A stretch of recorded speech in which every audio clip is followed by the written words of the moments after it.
berita di Facebook bahwa banyak efek samping dari vaksin COVID-19. Beredar pula info bahwa seorang istri dari CEO vaksin, Albert Bourla, meninggal dunia akibat komplikasi dari vaksin COVID-19. Dari semua berita tentang COVID-19 tersebut, ternyata itu adalah hoax.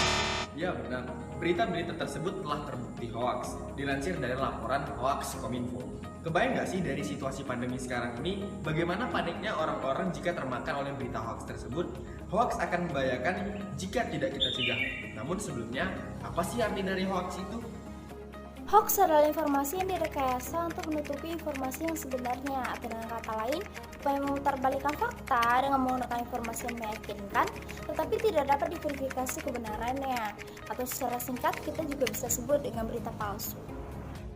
Nah, setelah kita mengetahui pengertian dari hoax itu sendiri, lalu apa sih akibat yang ditimbulkan dengan adanya hoax ini?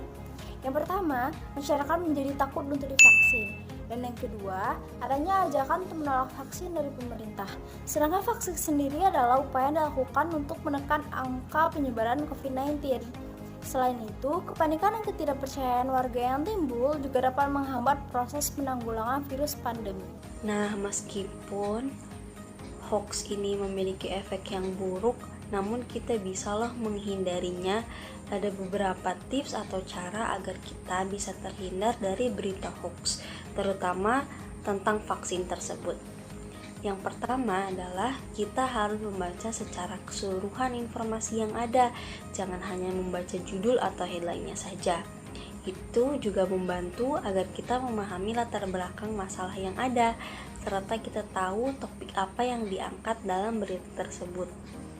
Selanjutnya, perhatikan juga media yang menyampaikan informasi tersebut, apakah medianya kredibel atau sekedar berita yang diteruskan di grup pesan keluarga tanpa sumber yang jelas.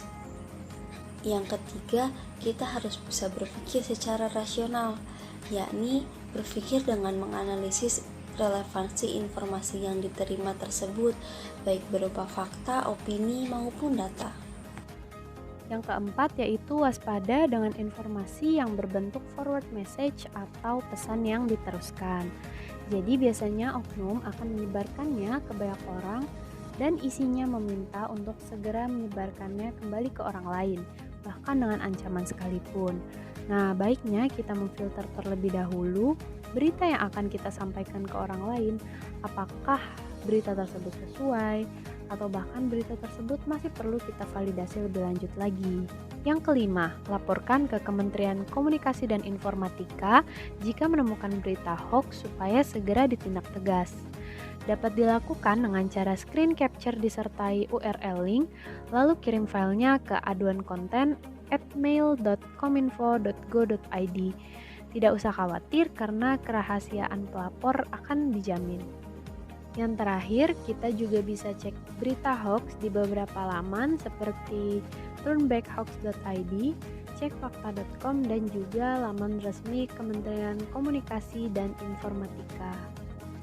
Jadi buat teman-teman semua, jangan sampai kita tuh menyebarkan hoax yang nantinya akan merugikan diri kita sendiri dan masyarakat.